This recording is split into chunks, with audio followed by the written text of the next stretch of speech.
سیدنا ابو ہریرہ سے روایت ہے کہ رسول اللہ صلی اللہ علیہ وسلم نے فرمایا یعقد الشیطان علی قافیۃ رأس احدکم اذا هو نام 3 عقد یضرب علی مکان کل عقدۃ علیک لیل طویل فارقد فإن استيقظ فذكر الله انحلت عقدۃ فإن تودع انحلت عقدۃ فإن صلى انحلت عقدۃ فأصبح نشيطا طيب النفس وإلا أصبح خبيث النفس كسلان. صحیح البخاری.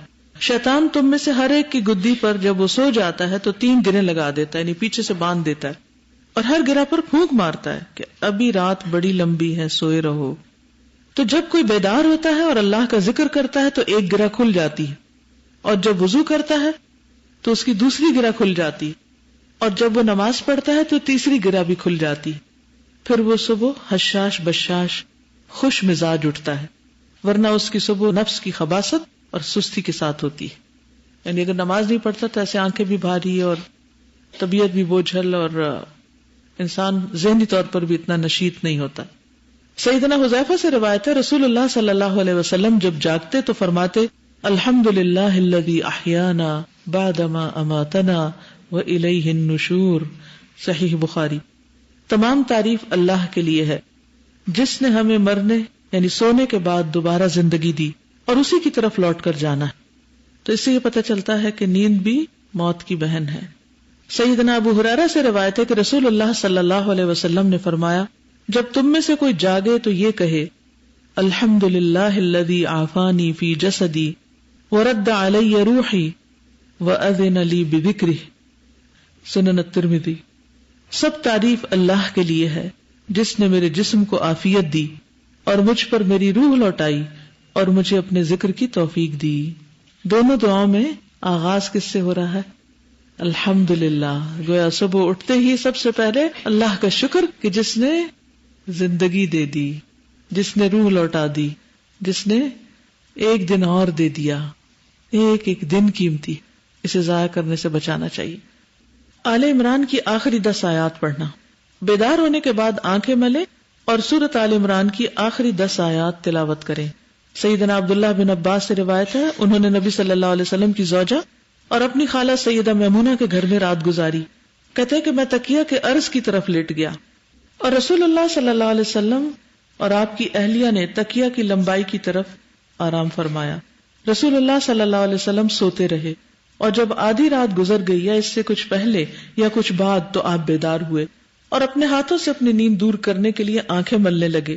پھر آپ نے سورۃ آل عمران کی آخری 10 آیات تلاوت فرمائی اور وہ ہیں ان فی خلق السماوات والارض سے لے کر آخر تک لعلکم تفلحون تک. سیدنا عبداللہ بن عباس ہی سے روایت ہے ایک دفعہ میں میمونہ رضی اللہ تعالی عنہا کے گھر میں گیا.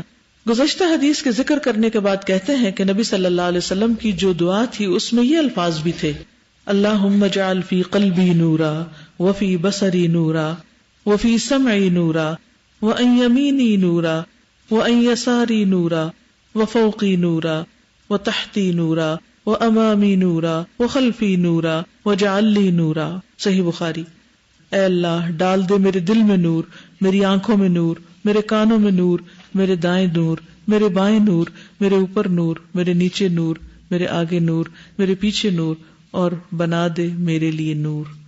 یعنی یہاں تک وہ آیات پڑھ کے اس کے بعد یہ دعا کر لی.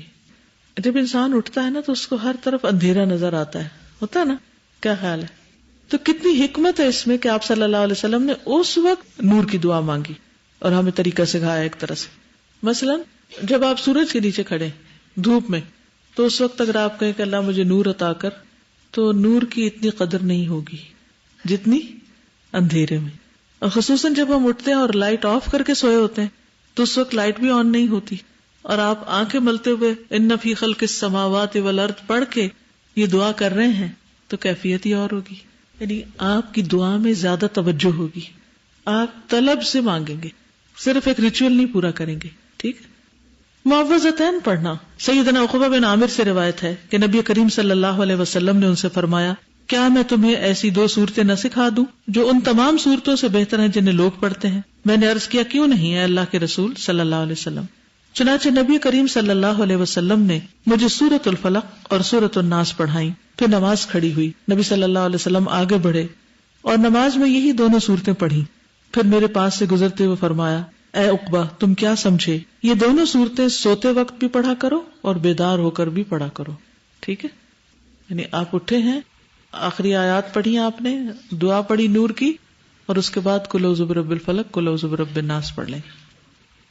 جاگنے کے بعد ہاتھ دھو لینا.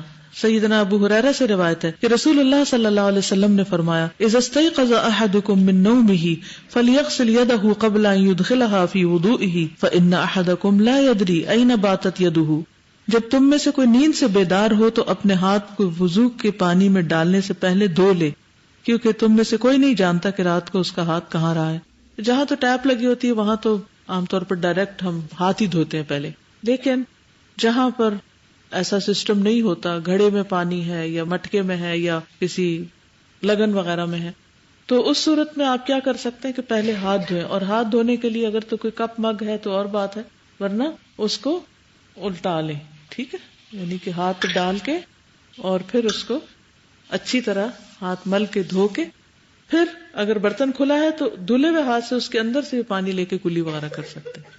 لیکن کبھی بھی خشک ہاتھ اور خصوصاً صبح اٹھ کر اس کے اندر نہیں ڈالنے. ہمارے والد دو چیزوں میں بہت سختی کرتے تھے جب ہم بچے تھے نا. اس وقت اتنی ٹیپس وغیرہ اتنی عام نہیں، ہمارے گھر میں تھی لیکن یہ نہیں کہ ہر جگہ ہی لگی ہوئی ہوں. تو کبھی پانی ختم بھی ہو جاتا تھا تو بالٹی میں پانی رکھا ہوتا تھا. ایک تو جو مگ بالٹی میں ڈالنا ہے اس کو نیچے رکھنے کی قطعاً اجازت نہیں تھی کہ فرش پہ کوئی رکھے اور وہاں سے اٹھا کے بالٹی میں ڈال، نیور. اور دوسرا یہ کہ کوئی سوکھا ہاتھ یا گندا ہاتھ لا کے پانی میں ڈالے. چھوٹے چھوٹے بچے ہوتے ہیں نا، ان کا کیا شغل ہوتا ہے پانی میں جا کے ہاتھ ڈالنا. تو پانی کے برتن بھی ڈھکے ہوئے ہوں، لیکن اگر ڈھکا نہیں، بعض لوگوں کو دیکھا کہ وہ کپڑے دھو رہے ہوتے ہیں اور مگ سے پانی نکال رہے ہوتے ہیں، وہی مگ نیچے رکھ لیتے ہیں، اس گندے کپڑوں کا گندا پانی لگ جاتا ہے، پھر اسی کو اندر ڈال لیتے ہیں. تو اس کو نیچے نہیں رکھیں بلکہ اس کو لٹکا لیں بالٹی کے اوپر. نبی صلی اللہ علیہ وسلم نے فرمایا جب تم میں سے کوئی نیند سے بیدار ہو تو اپنے ہاتھ کو وضو کے پانی میں ڈالنے سے پہلے دھو لے، کیونکہ تم میں سے کوئی یہ نہیں جانتا کہ رات کو اس کا ہاتھ کہاں رہا ہے. یعنی کوئی باہر سے کوئی چیز گندی لگ گئی اس کو، یا اس نے اپنے جسم کی کسی گندگی کو ہاتھ لگا دیا. پھر ہے مسواک کرنا. سیدنا حذیفہ فرماتے ہیں کان رسول اللہ صلی اللہ علیہ وسلم اذا قام لیتہجد یشوص فاہ بالسواک. رسول اللہ صلی اللہ علیہ وسلم جب تہجد کے لیے اٹھتے تو اپنے منہ میں مسواک کو دائیں سے بائیں ملتے، رائٹ ٹو لیفٹ ایسے. ٹھیک ہے، دائیں سے بائیں، اوپر سے نیچے نہیں کریں، وائے مسوڑوں کو نقصان ہو.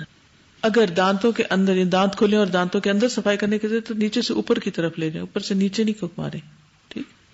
ناک جھاڑنا. نبی اکرم صلی اللہ علیہ وسلم نے فرمایا اذا استيقظ احدكم من منامه فليستنثر 3 مرات فان الشيطان يبيت على خياشيمه. جب تم میں سے کوئی نیند سے بیدار ہو تو 3 مرتبہ ناک جھاڑے، کیونکہ شیطان اس کی ناک کے بانسے میں رات گزارتا ہے. اب آپ دیکھیے، کیا آپ کہیں گے کہ ہم نے تو وضو کرنا ہے تو یہ صرف ناک جھاڑنے اور صرف ہاتھ دھونے کی بات کیوں ہوئی یا مسواک تک کی؟ دیکھیے دونوں چیزیں ہوتی ہیں. اگر آپ وضو کر رہے ہیں تو بھی آپ نے یہ کام کرنے ہیں، اور اس کا طریقہ بتا دیا کہ پانی کے برتن میں ہاتھ نہیں ڈالنا، مسواک کس طرح کرنا ہے، اور مسواک لازم کرنا ہے اس وقت.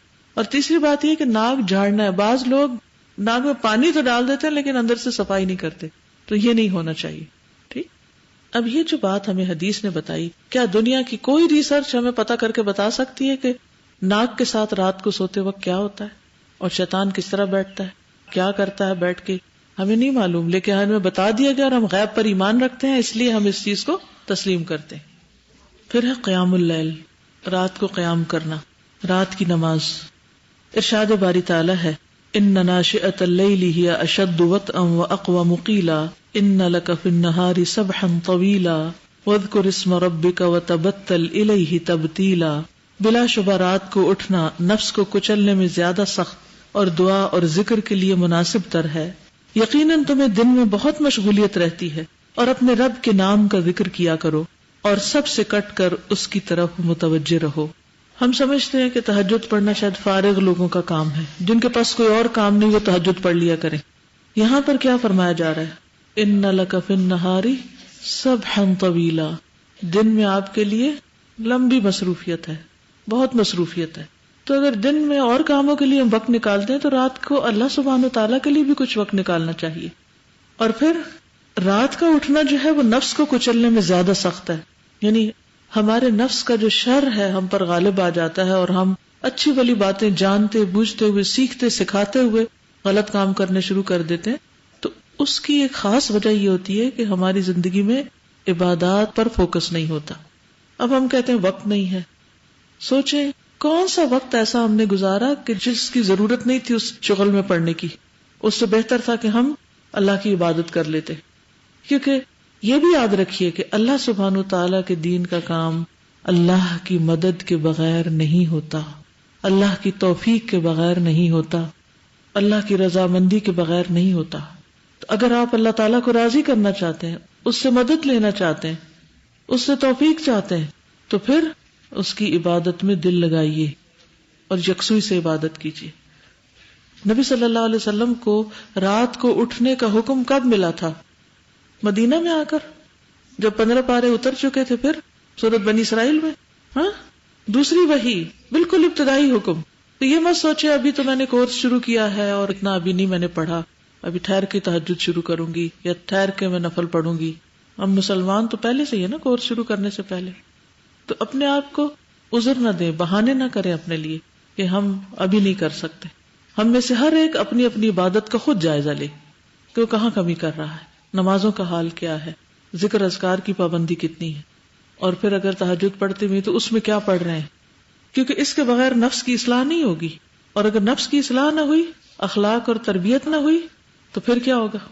پھر دین کے کام کی روح نکل جائے گی، پھر اس میں وہ شیرینی نہیں رہے گی، اس میں وہ لطف نہیں رہے گا، پھر وہ صرف ایک ٹیکنیکل کام بن جائے گا. تو دین کا کام کوئی ٹیکنیکل کام نہیں ہے کہ جیسے آپ کسی مشین سے ڈیل کر رہے ہوں. یہ انسانوں کی اصلاح کا کام ہے، اور اس میں ہر سچویشن دوسری سے مختلف ہو جاتی ہے. اس سے کیسے ڈیل کرنا ہے یہ پھر اللہ سبحانہ وتعالیٰ کی مدد سے ہی ہوتا ہے، اس کی توفیق سے ہوتا ہے. اور وہ توفیق اس وقت ملتی ہے جب پھر آپ اللہ تعالیٰ سے مضبوط تعلق رکھتے ہیں. تو عبادت ذریعہ ہے مضبوط تعلق کا، اور اس میں سب سے بہترین عبادت تہجد کے وقت کی عبادت ہے.